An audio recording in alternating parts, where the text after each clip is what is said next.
Olá, boa noite. Boa noite, seja muito bem-vindo ao Rede TV News. Uma mulher foi morta na frente dos filhos pequenos na zona norte do Rio de Janeiro. O ex-companheiro dela, um policial militar, confessou o crime. O crime aconteceu nesta casa em Bangu, na zona oeste do Rio de Janeiro. O soldado da Polícia Militar, Tiago dos Santos Almeida, pulou o muro do imóvel, quebrou o vidro da porta da cozinha e invadiu o local. Ele foi até o quarto onde Ellen Ramos Soares Ribeiro, de 32 anos, dormia com os filhos, de 11 e 3 anos. Inconformado com o fim do relacionamento, o PM agrediu Ellen e depois atirou pelo menos 5 vezes contra a ex-companheira. Os familiares foram acordados pelo grito de uma das crianças, que viu toda a cena. Foi covardia, cara. Na frente das crianças, cara. Na frente das meninas, da menina, do garoto. Isso é covardia, isso não se faz, isso é papel de homem, não. Tirou nosso ouro.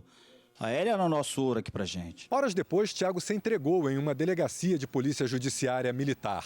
À tarde, ele foi transferido para a delegacia de homicídios que investiga o caso e não quis prestar depoimento. Para a polícia, o PM contou apenas que jogou a arma usada no crime em um canal na Zona Norte. A família de Ellen conta que Tiago era muito ciumento e agressivo e que há 3 meses já havia agredido a companheira. Foi quando ela decidiu terminar o casamento. Tiago já tinha anotações criminais por violência doméstica. Ele havia sido reprovado no processo de seleção da corporação, mas ganhou na justiça o direito de fazer o curso de formação. Um homem de 26 anos, acusado de estuprar uma universitária em Belo Horizonte, se entregou à polícia com medo de ser linchado. Ele já teria cometido abusos contra outras mulheres. Michael Luan da Silva se entregou no dia do aniversário de 26 anos, acompanhado da esposa e do filho pequeno. Ele chorou e disse que está arrependido. Segundo a polícia, Michael alegou que estava com medo depois de ser identificado e ter fotos divulgadas nas redes sociais. A informação da autoria dele acabou se espalhando pela comunidade e ele acabou ficando acuado e tomou conhecimento de que criminosos da região onde ele reside passaram a ameaçá-lo também de morte. A vítima, de 22 anos, foi abordada nesta rua do bairro Canaã, na zona norte de Belo Horizonte, na última quarta-feira. Uma câmera de segurança flagrou o momento em que o suspeito perseguiu a mulher quando ela voltava da faculdade. Ele agiu com violência. A jovem foi agarrada e arrastada para um terreno baldio, onde foi estuprada. No boletim de ocorrência, a vítima relatou que foi enforcada até perder a consciência e só acordou cerca de 1 hora depois, sem as roupas. O tênis, o celular e outros objetos pessoais foram levados. Exames feitos no IML comprovaram o abuso sexual. Esta outra gravação mostra que o suspeito já observava a vítima na mesma rua 2 dias antes do crime. Segundo a polícia, o homem que se entregou já teria cometido pelo menos outros 2 estupros. Um em 2013, quando era menor de idade, e outro no ano passado. Nos 3 casos, ele agiu da mesma forma. Foram enforcadas, desmaiaram e ele estuprou e levou os pertences. De 2021, a vítima identificou ele hoje pela manhã. No estupro de 2013, Michael tinha 16 anos e a vítima 18. A moça relatou que voltava do trabalho quando foi abordada pelo suspeito, que estava armado. Na época, ele foi encaminhado para um centro de internação e depois fugiu. Agora vai responder por estupro, roubo e tentativa de homicídio. As mulheres têm que entender que elas não precisam ter vergonha. A participação dela indo até a delegacia contando para a gente é de suma importância para que esse crime não aconteça com outras vítimas. 6 pessoas morreram num acidente envolvendo 2 carros na rodovia SP-344 entre Vargem Grande do Sul e São João da Boa Vista, no interior de São Paulo. Segundo a polícia, um motorista em alta velocidade perdeu o controle da direção e bateu na traseira de outro veículo que foi arrastado e pegou fogo. 5 pessoas morreram carbonizadas, entre elas uma criança e um adolescente. A 6ª vítima, que também estava no carro atingido pela caminhonete, morreu no hospital. Agentes rodoviários disseram que o homem que provocou o acidente estaria embriagado. Uma garrafa de bebida alcoólica e uma arma foram encontradas no veículo dele. O motorista se recusou a fazer o teste do bafômetro e foi preso. Um brinquedo de um parque de diversões se partiu ao meio na cidade de Canindé, no interior do Ceará. 4 pessoas ficaram feridas. A atração era conhecida como Barca. Imagens compartilhadas em redes sociais mostram a correria para retirar os feridos do brinquedo. O Corpo de Bombeiros informou que o parque não tinha alvará de funcionamento e foi interditado. Um homem morreu e o pai dele ficou ferido durante uma briga com um morador de rua. O assassino invadiu um imóvel da família na zona norte de São Paulo. O crime aconteceu nesta casa, que está à venda há 2 anos. Nas últimas semanas, o morador de rua passou a viver nela. Ele foi flagrado várias vezes pulando o muro. Entrava e saía a qualquer hora. Ontem não foi diferente. Os vizinhos avisaram os proprietários que foram até a residência. Passaram na primeira sala, quando entraram, chegaram na segunda sala, tem um pedaço assim, na parede assim, o cara estava escondido ali. Daí esfaqueou o pai do rapaz, e esfaqueou o rapaz, porque o rapaz veio para defender o pai, né? O filho do idoso recebeu vários golpes e morreu no local. O pai também foi ferido, mas está fora de perigo. O criminoso conseguiu fugir e é procurado pela polícia.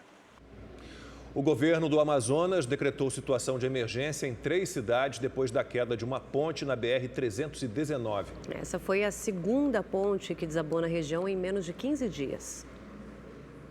104 mil pessoas foram afetadas na região, segundo o governo do Amazonas. Já há desabastecimento de alimentos, remédios e combustíveis.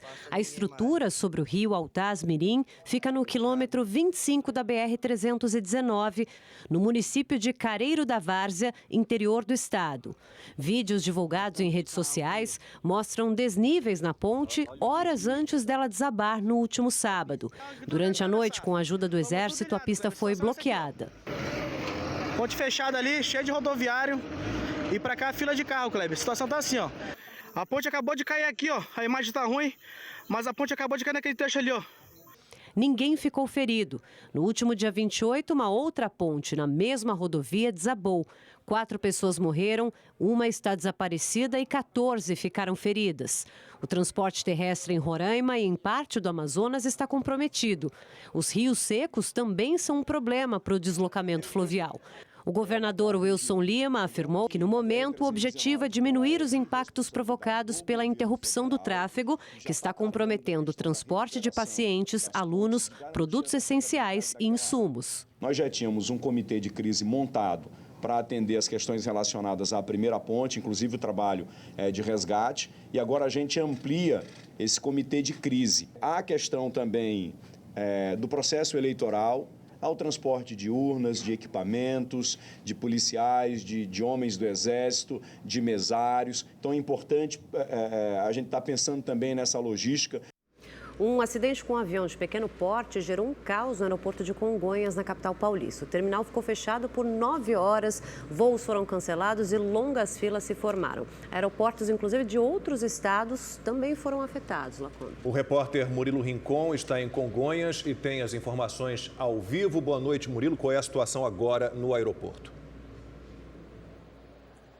Boa noite, Lacombe. Érica, boa noite para todo mundo ligado aqui com a gente. Olha, a gente consegue perceber que aos poucos a situação vai sendo normalizada, pelo menos aqui no aeroporto de Congonhas. A gente esteve agora há pouco no saguão, setor de embarque do aeroporto, e percebeu que a movimentação ainda é bastante intensa. Tem bastante gente ali ainda tentando embarcar, mas a gente consegue observar também que a movimentação já por aqui no entorno do aeroporto e também nos corredores já é menor do que a que foi registrada ontem, durante todo esse transtorno provocado por esse acidente com a aeronave. Congonhas é o segundo aeroporto de maior tráfego de passageiros do Brasil e teve cerca de 233 voos cancelados durante este domingo.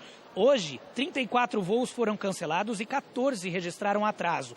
Passageiros relataram uma espera de até 12 horas para serem acomodados em hotéis custeados pelas companhias aéreas. Uma equipe de investigadores do 4º Serviço Regional de Investigação e Prevenção de Acidentes Aeronáuticos, o Seripa, veio até aqui ao aeroporto para investigar este acidente. O pneu do jatinho teria furado durante o pouso, o que dificultou a frenagem e fez com que o avião saísse da pista. 5 pessoas estavam a bordo e não se feriram. Uma reportagem mostra o transtorno em alguns acidentes, alguns aeroportos que foi registrado por conta desse acidente. Vamos ver. A aeronave invadiu um gramado entre as pistas e por muito pouco o avião não caiu em um barranco depois que um dos pneus estourou durante o pouso. 2 tripulantes e 3 passageiros estavam no jatinho e não se feriram. Mas o incidente causou muitos transtornos. Os avisos de atrasos foram surgindo nos painéis e, em poucos minutos, vários voos adiados e cancelados.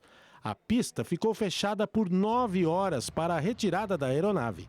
A falta de um maquinário usado para a remoção do avião foi a grande responsável pela demora. Passageiros de 15 estados mais o Distrito Federal foram afetados. Esses músicos saíram de Salvador com destino a Florianópolis. Para não perder a data do show, o jeito foi tentar a viagem em outro aeroporto. Agora parece que vamos para outro aeroporto, também pelejar lá para embarcar para Florianópolis. E Deus nos acompanhe. Agora deixa eu ir também, que eu tô atrasado. Licença aí, senhor! Esses turistas chilenos visitam o Brasil pela primeira vez. O destino é o Rio de Janeiro, mas até chegar à Cidade Maravilhosa, muitos problemas para remarcar o voo. Perdemos o voo e nos mudaram de voo e temos que esperar até a noite. Parece que vamos tomar um outro. Essas filas nos guichês das companhias aéreas no início da tarde mostram que a situação aqui em Congonhas ainda não está normalizada. E como este é o segundo maior aeroporto em movimentação de passageiros, fica muito claro que o que acontece aqui causa impacto também em outras capitais. No Rio de Janeiro, corredores lotados e filas enormes no aeroporto Santos Dumont. Até o meio da tarde de hoje, cerca de 28 voos estavam atrasados ou tinham sido cancelados. Nós já tínhamos passagem certa, né? A gente embarcar aqui 7h20 e fazer conexão em Guarulhos. Aí depois ir para a Bahia. E quando chegamos aqui, o nosso voo, eles colocaram outras pessoas no nosso voo e agora não tem voo para a gente ir para Salvador. No Aeroporto Internacional de Confins, na Grande Belo Horizonte, a madrugada foi de muito tumulto e reclamações. Estou com criança aqui, com gente idosa aqui e não estou tendo suporte nenhum dessa empresa. Não só eu, tem mulher grávida aqui. Entre a tarde de domingo e o início da tarde de hoje, 14 voos foram cancelados em Confins. Essa médica vai passar as férias em Natal. Ela só conseguiu embarcar hoje, depois de mais de 18 horas de espera. Eles nem queriam me dar hotel, foi muito ruim, foi extremamente estressante. E as filas, galera, a fila não anda. Tem pessoas na fila desde ontem, então é um absurdo, é um caos que eu nunca vi na minha vida. A lei determina que, em caso de adiamento, as companhias devem informar o passageiro sobre o atraso e o status atualizado do voo. Um atraso superior a 1 hora deve ser comunicado ao passageiro por telefone ou por meio eletrônico. Acima de 2 horas, o passageiro passa a ter direito a refeições custeadas pelas empresas aéreas. Quando o adiamento for superior a 4 horas, transporte e hospedagem devem ser garantidos ao cliente. Já o passageiro com voo cancelado pode optar por ter o dinheiro de volta. Ele receberá o valor integral ou ficará com um crédito para a compra de novas passagens. Em caso de descumprimento por parte das companhias, os passageiros devem procurar os órgãos de defesa dos direitos do consumidor. Não avisaram nada, não avisaram sobre o cancelamento, voo cancelado às 6 da manhã e estamos pegando outra fila gigantesca agora, sem dormir direito e bem cansados. Realmente um transtorno muito grande.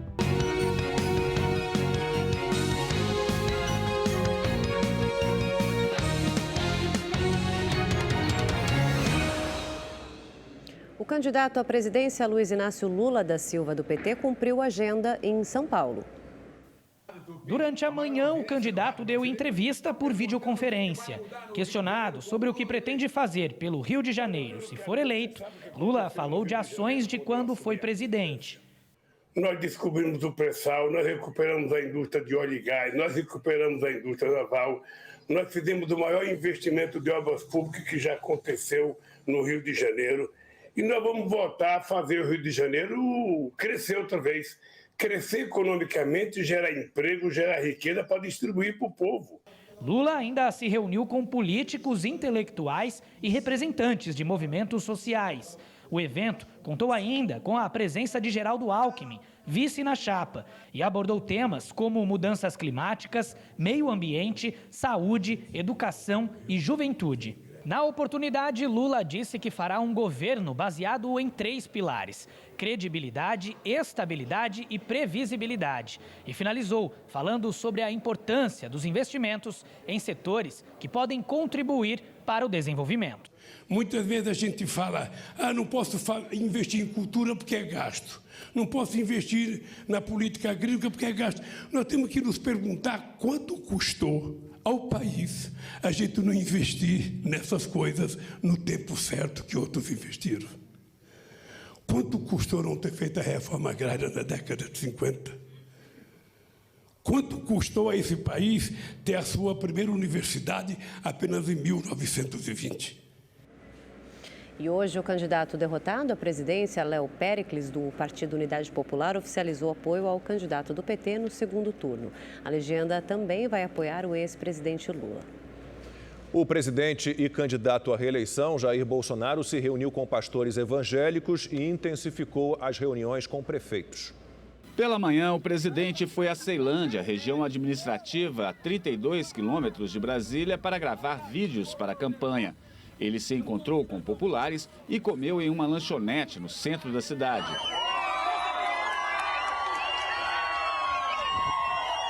Depois, no Palácio da Alvorada, Bolsonaro recebeu declarações de apoio dos prefeitos de Sorocaba, Rodrigo Manga, do Republicanos, e de Manaus, Davi Almeida, do Avante. Nós precisamos continuar com a inflação baixa, como estamos com a inflação baixa, a economia está funcionando, nós estamos trabalhando também, o povo está sentindo os auxílios que o senhor tem passado para a população, a gasolina, o combustível baixando. O prefeito de Sorocaba afirmou que, assim como ele, mais de 27 prefeitos da região devem trabalhar pela campanha de Bolsonaro neste segundo turno. O que nós tivemos agora é um apoio maciço de prefeitos que estão aderindo ainda mais da toda a região metropolitana à campanha do governador Tarcísio e também do nosso presidente Bolsonaro. Vai ter um saldo positivo. São Paulo são 2 votos apenas agora, para presidente e para governador.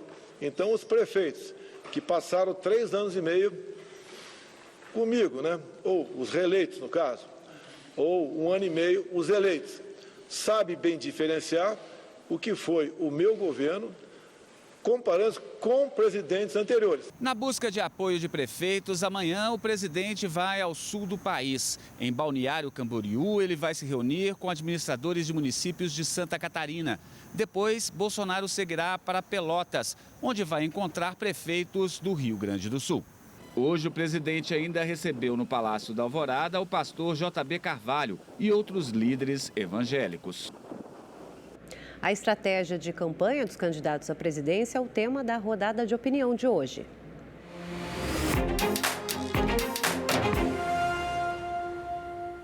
Há uma proposta perigosa em gestação caso Bolsonaro se reeleja. Está sobre sua mesa uma PEC para aumentar o número de ministros do Supremo de 11 para 15. Assim, em vez de nomear 2 ministros, teria direito a indicar 6, alcançando a maioria no judiciário, justamente o poder que tem resistido às investidas autoritárias do presidente. É o roteiro pronto e acabado de um autocrata, seja de direita ou esquerda. Na ditadura militar, o ato institucional número 2 deu ao general Castelo Branco o direito de apontar mais 5 ministros do Supremo. Em 2003, no segundo mandato de Hugo Chávez na Venezuela, o número de cadeiras na Suprema Corte passou de 20 para 32. Houve usurpação do judiciário também na Hungria, de Viktor Orbán. Assim, extingue-se o sistema de freios e contrapesos e ergue-se a monocracia, em que o presidente controla os outros 2 poderes e tem a palavra final. A jovem democracia no Brasil pode estar com os dias contados.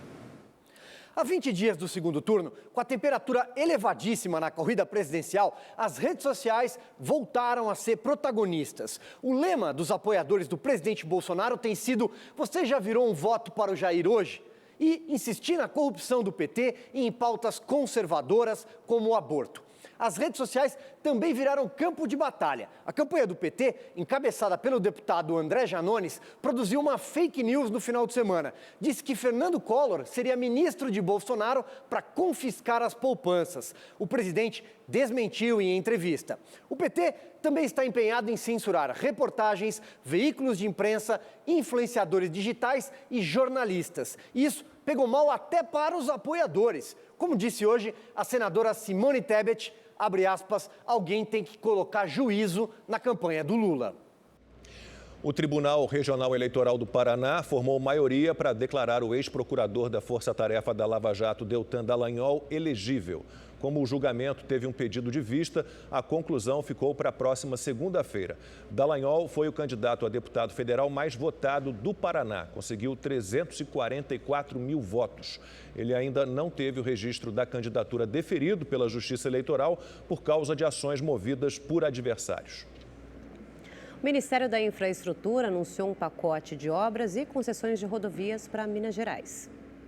O ministro Marcelo Sampaio foi recebido pelo governador reeleito Romeu Zema em Belo Horizonte. Foram anunciados investimentos acima de 5 bilhões de reais em Minas Gerais nos próximos anos.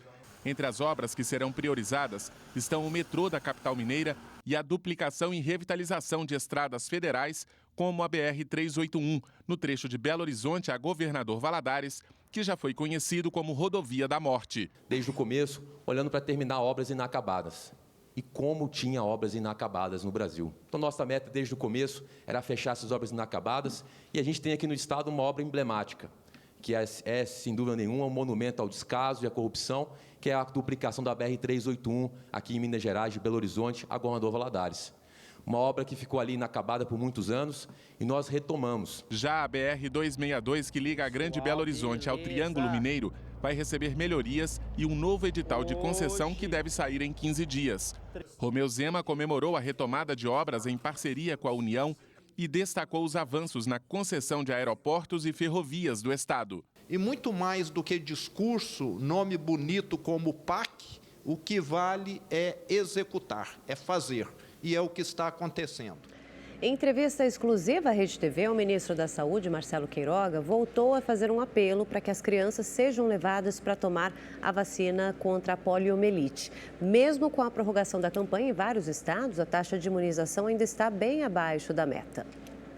Os postos estão vazios, mesmo com o estoque de vacinas em dia. A baixa procura pela imunização fez o Ministério da Saúde prorrogar a campanha contra a poliomielite em São Paulo, Minas Gerais, Rio Grande do Sul, Alagoas, Paraíba, Rio Grande do Norte, Rondônia e Distrito Federal. Até agora, apenas 65% das crianças foram imunizadas. A meta é atingir 95%. A baixa procura preocupa o governo. Então, eu sempre aproveito a oportunidade para fazer um apelo às mães, os pais, avós, responsáveis, para que leve suas crianças para a sala de vacinação. Enfim, não é justificável que, em pleno século XXI, nós tenhamos a reintrodução de doenças tão antigas, para as quais existem vacinas também há muito tempo, que voltem a assombrar a nossa população. Tomásia levou o neto para vacinar antes mesmo da prorrogação. Sempre vacinei minhas filhas. Agora chegou a hora dos netos. Chegou agora dos netos. O Brasil erradicou a poliomielite em 1994, mas neste ano a preocupação com a doença é ainda maior. Isso porque estamos na região considerada de alto risco para a polio e vários países apresentaram o retorno da doença. Na semana passada, as autoridades de saúde do Pará levaram um susto. Uma criança de 3 anos apresentou sintomas da polio. Após avaliação, o caso foi totalmente descartado. Segundo o Ministério da Saúde, os sintomas foram consequência de uma reação à vacina, porque a criança tomou apenas as doses de reforço. Essa era uma criança que tinha o esquema vacinal primário da polio incompleto e fez uso da vacina oral para polio, a vacina da gotinha, né? E aí apresentou uma paralisia flácida aguda, mas já foi descartada a polio. Segundo o Ministério, o caso serve de alerta. O ciclo completo precisa dos 2 tipos de imunização. O primeiro, injetável, e o segundo, em gotinhas.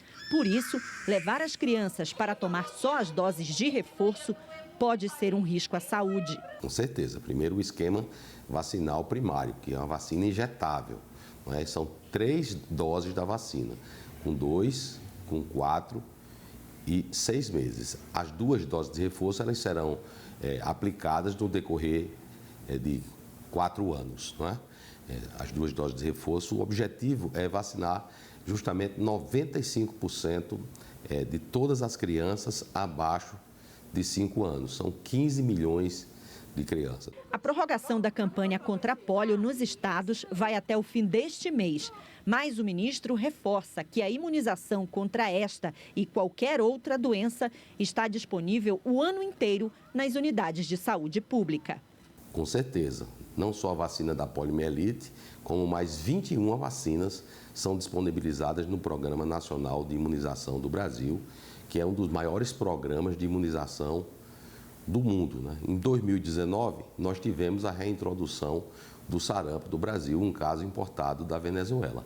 Por isso que é importante que tenhamos essas ações conjuntas com os outros países aqui da América do Sul, principalmente nas áreas de fronteira, para que haja uma proteção tanto do Brasil como dos nossos países irmãos vizinhos. O Ministério da Saúde tem se empenhado ao máximo para que essas vacinas cheguem às nossas crianças para protegê-las. Rede TV News de volta. A Petrobras anunciou que vai reduzir o preço do gás natural. Do Rio de Janeiro, Tony Vendramini tem mais informações ao vivo para a gente. Boa noite, Tony. Boa noite, Érica. Boa noite, Lacombe. Boa noite a todos que nos acompanham. A redução será de 5% no preço do gás natural vendido às distribuidoras. O valor é válido para o gás transportado e distribuído por dutos. A medida vai valer do dia 1º de novembro até o dia 31 de janeiro. Vale lembrar que o preço final ao consumidor, segundo a Petrobras, não é determinado pelo preço de venda da companhia. A margem de lucro das distribuidoras e os tributos estaduais e federais também entram nessa conta. Ainda segundo a estatal, o reajuste se refere ao preço médio praticado no trimestre anterior. Isso porque os contratos prevêem uma atualização trimestral e vinculam a variação do preço do gás natural à cotação do barril de petróleo e também à variação do câmbio.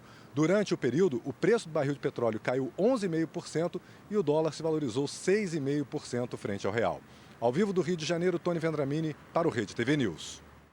O mercado financeiro reduziu de 5,74% para 5,71% a expectativa de inflação para 2022. Essa é a 15ª revisão para baixo. A estimativa para o Produto Interno Bruto não foi alterada, crescimento de 2,7%. As informações são do Boletim Focus, divulgado pelo Banco Central. As instituições financeiras já podem conceder empréstimos consignados para quem recebe o Auxílio Brasil. A lei que permite essa modalidade de crédito entrou em vigor hoje. As parcelas e pagamentos não podem superar 40% do valor do benefício mensal. 12 bancos foram autorizados pelo governo federal a oferecer o empréstimo, cobrando no máximo juros de 3,5% ao mês. O Rede TV News termina aqui. Boa noite, boa semana. Uma boa noite, a gente espera vocês aqui amanhã às 19h30.